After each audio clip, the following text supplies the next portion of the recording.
प्यार में कधी कधी भाग 9. संध्याकाळी दर्शन घेऊन निघताना शेरूने कोपऱ्यात बोलवलं. मित्रा, किती वर्ष झालीत तुमच्या अफेअर्सला? मी क्षणभर दचकलोच. अरे प्रीता बरोबर किती वर्ष झालीत? 2 वर्ष झालेत. पण का? वाव, लकी आहात राव तुम्ही. पण का? काय झालं? 2 वर्ष झाली तरी तुमची गर्लफ्रेंड अगदी नवीन असल्यासारखं प्रेम करते तुमच्यावर. मला अजूनही काहीच समजत नव्हतं. म्हणजे मला नाही कळलं. अजूनही चेहऱ्यावर खोटं हसू आणत मी म्हणालो, असं काय करता राजे? तुमचं लक्ष नसताना ती चोरून चोरून तुमच्याकडेच बघत होती. नशीब लागतं मित्रा, ऐश कर लेका. आमचे दिवस संपले आता. म्हैस बांधली आमच्या दावणीला. तुमचं चालू द्या. माझा अजूनही विश्वासच बसत नव्हता. शेरू जो म्हणाला त्यावर. खरंच असं काही होतं का? माझ्या कसं लक्षात आलं नाही की तो केवळ एक योगायोग होता. तुला माहीत आहे अरुण, निशा स्टील लव्ज यू. प्रीता येताना गाडीवर अचानक म्हणाली. मी शेरूने पुरवलेल्या माहितीच्या आधारावर निरनिराळे स्वप्न बघत गाडी चालवण्यात मग्न होतो. ओट रेबिश, काहीही काय. उलट मला तिने माझी लायकी दाखवून द्यायचा प्रयत्न केला. तू हवी होतीस तिथे. कसं बोलत होती ती? मी म्हणालो, नाही अरुण, एका स्त्रीचं मन नजर ओळखू शकते. ती जशी बघत होती तुझ्याकडे, I am damn sure about it. Preeta म्हणाली. आणि एक स्त्री पुरुषाची नजर, त्याचं मन ओळखू शकते? मी आरशात तिच्याकडे बघत विचारलं. प्रीता काहीच बोलली नाही. प्रीताचं घर जवळ आलं तसं थोडं अंतर ठेवूनच मी गाडी थांबवली. निशा तिथे जे काही बोलली ते तिने बोलायला नको होतं अरुण. प्रीता म्हणाली, सोड ना, मी एवढं नाही मनाला लावून घेत. तिला असेल तिच्या नवऱ्याचं कौतुक. मी म्हणालो, नाही ते नाही. तिने जशी आपली इंट्रो करून दिली. प्रीता म्हणाली, हो ते, डोंट टेक इट सिरियसली. ती मोकळ्या मनाने बोलली होती. मी म्हणालो, असेल अरुण, ती मोकळ्या मनाने बोलली असेल, पण माझं मन ते नाही ना मोकळं. प्रीता म्हणजे काय बोलत आहेस तू? तुला माहीत आहे अरुण, मी काय बोलत आहे. मला दुसरी निशा व्हायचं नाही Arun. Let's stop this before it's too late. Bye. Preeta मी काही बोलायची वाट न पाहता निघून गेली. मी मात्र त्या वळणावर, आयुष्यात असलेल्या या विचित्र वळणावर विचार करून थिजून उभा राहिलो. सकाळपासून 100 वेळा मोबाईल चेक करून झाला, पण प्रीताचा एकही मेसेज नव्हता. लास्ट सीन ऑनलाईन पण बंद करून ठेवलं होतं. मी काही कुणी मनकवडा नव्हतो, पण समोरच्या व्यक्तीकडून आपल्याला अदृश्य अशा व्यवज मिळत असतातच ना.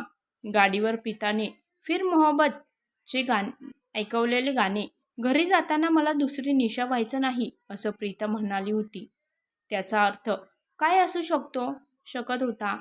आणि निशाच्या घरी शमशेर म्हणाला होता ते अनेक वेडेवाकडे तुकडे एकत्र जोडून मी त्याचं चित्र बनवू पाहत होतो, पण त्यावरून स्पष्ट अर्थबोध होत नव्हता. कदाचित हे सगळे माझ्या मनाचे खेळ होते. प्रीता प्लीज ऑनलाईन ये. मी अगदी मनापासून याचना करत होतो. जणू काही माझ्या मनाचा आवाज तिला ऐकू जाणार होता. अगर तुम किसी चीज को दिल से चाहो तो पूरी कायनात वगैरे सारखे फिल्मी डायलॉग डोक्यात पिंगा घालत होते. Arun please come to my cabin. Murali माझ्या मॅनेजरचा मेसेज स्क्रीनवर झळकला. बहुतेक अजून कुठेतरी कस्टमर इश्यू असणार आणि बहुधा माझ्याच कोडमधला असणार, असे आत्मघाती विचार घेऊनच मी त्याच्या कॅबिनमध्ये गेलो. हे मुरली. चेहऱ्यावर उसने हास्य आणत मी म्हणालो, हाय अरुण, प्लीज कम. मुरली हसतच म्हणाला, मॅनेजर हसतोय म्हणजे निदान कस्टमर संबंधित तरी नक्कीच काही नसावं. असा एक सुखद विचार आला, पण तो क्षणभरच. कारण मॅनेजरचे हसणे हे सुखद कमी आणि त्रासदायक जास्त असते याचा वारंवार अनुभव IT मधील प्रत्येकाने एकदा तरी घेतला असणारच. Tell me Murli. अरुण, आपण ते कॅम्प्स इंटरव्ह्यू केले होते ना? 7-8 जण सिलेक्ट केले होते.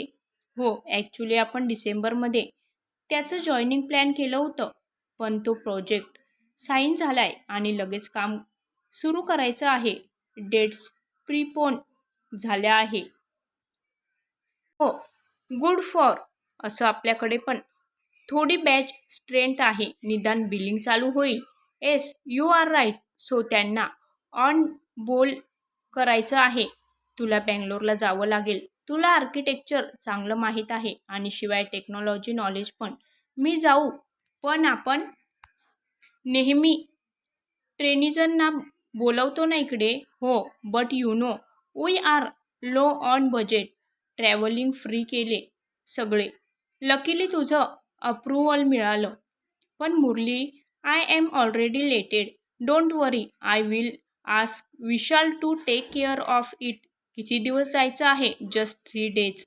त्यांना थोडं ब्रीफ कर, थोडे पॉईंट्स दे, so that cake they can get started. बाकी आपण कॉन्फरन्स कॉलने मॅनेज करू. कधी जायचं आहे? उद्या संध्याकाळी. मी लीनाला फ्लाईट बुक करायला सांगितलं आहे.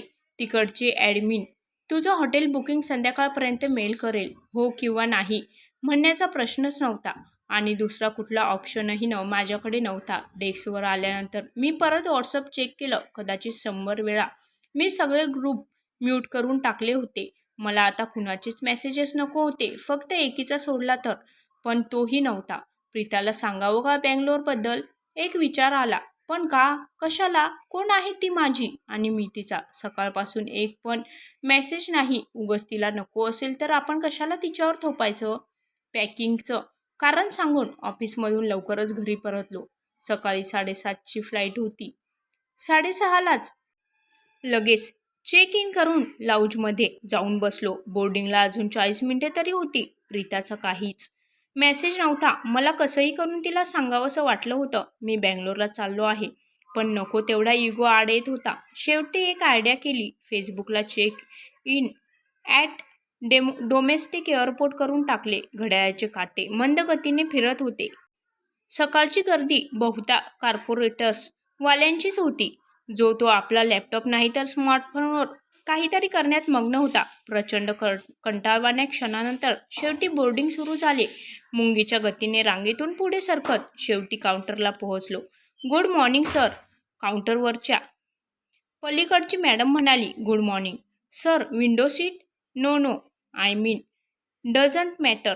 तिने खांदे उडवत बोर्डिंग पास हातात ठेवला आणि पुढच्या तयारीला लागली. फ्लाईट जॅम पॅक होती.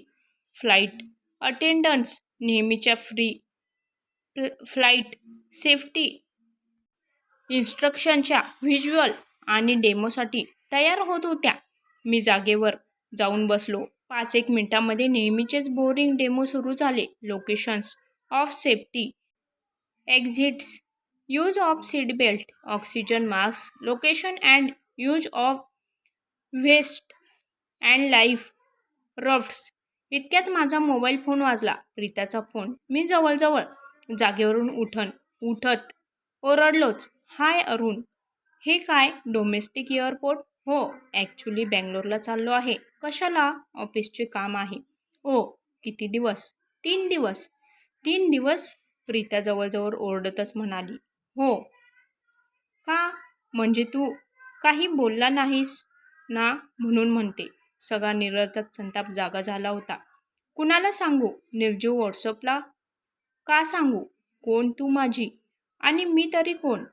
पण मग या सगळ्या भावनांना आवर घालत, हो म्हणजे अचानक ठरलं काल.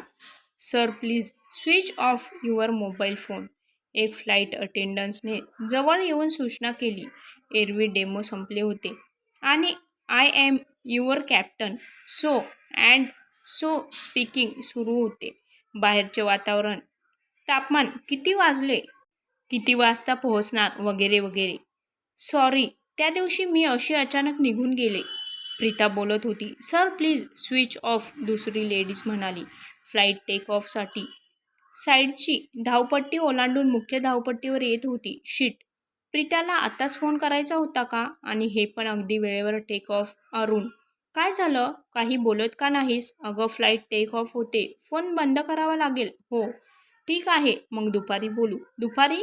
अगं 10 मिनिटात होईल फोन चालू परत. अरे, मी आता घराच्या बाहेर येऊन बोलते. घरी कुठे बोलू? आई विचारेल ना. सकाळी सकाळी कुणाशी बोलते आणि तुझी अजून कुणाशीच ओळख नाही.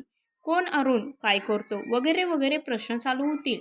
हो sir, may I request you to please I am switch my phone just a minute. मी जवळजवळ ओरडतच म्हणालो. एक विचित्र कटाक्ष टाकून ती हवाई सुंदरी निघून गेली. अरुण व्हॉट्सअप चालू असेल का? त्यावर बोलू शकेल मी. Cool, best idea. चालेल. फोन ऑन केला की करतो रिंग. चल बाय. करतो फोन बंद. असला संताप आला होता त्या फ्लाईट अटेंडन्सचा, पण अर्थात त्यांचाही नाईलाज होता. डोक्यावरच्या पट्टीवर सीट बेल्टची खूप खून चमकली आणि क्षणार्धात विमानाने वेग पकडला. 10-15 मिनिट बेचैन करणारी होती. Thank you for your patience. You can now use your phones. Laptop पुढचं ऐकायची गरजच नव्हती. पटकन मोबाईल डाटा ऑन केला. कनेक्टिंगचे चक्र बराच वेळ गरगर फिरत होते आणि शेवटी नेट कनेक्ट झालं. हाय. पटकन प्रीताला मेसेज केला. धडधड वाढणारी अख्खी 2 मिनिटे गेल्यावर प्रीताचा रिप्लाय आला. हाय. हां बोल. काय बोलत होतास? बँगलोरला. काय विशेष? नथिंग यार. थोडं फ्रेशर्सना ब्रीफिंग आहे. 3 दिवस. मस्त ना. तेवढाच रिफ्रेशिंग चेंज तुला. प्रत्येक चेंज रिफ्रेशिंग असतो का? बाय द वे, काल दिवसभर कुठे होतीस? ऑनलाईन पण दिसली नाही. आणि लास्ट सीन पण ऑफ. कुणाशी बोलायचं नव्हतं का? बोलायचं नव्हतं नाही. बोलायचं होतं.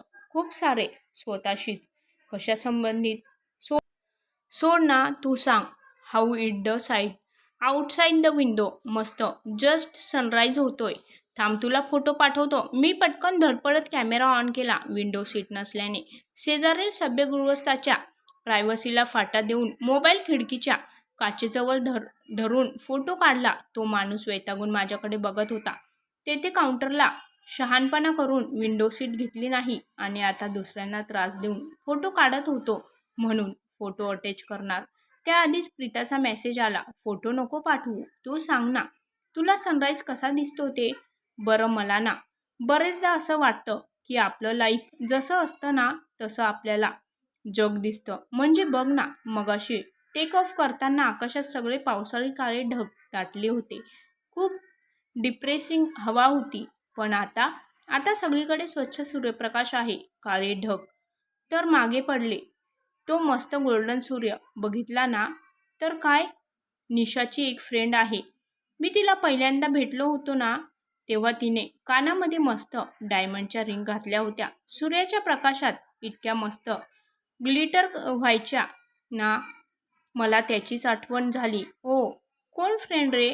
मी ओळखते का तिला? मी अर्थात प्रीताबद्दलच बोलत होतो. तिचे ते स्पार्कलिंग इयरिंग मला अजूनही जशाच्या तशाच आठवत होत्या. आणि बहुतेक प्रीताला नक्कीच कळलं होतं की मी तिच्याबद्दलच बोलत आहे. तू तिला ओळखत असावीस. खूप क्यूट आहे ती. मी क्षणभर थांबलो. काय बोलून गेलो मी हे? इतक्यात मी नको होतं का असं बोलायला असं वाटून गेलं. ओ, मग तर मला भेटलंच पाहिजे तिला. काय नाव? काय तिचं? माहीत नाही ग. पण तिचं नाव तिच्यासारखंच गोड असणार हे नक्की.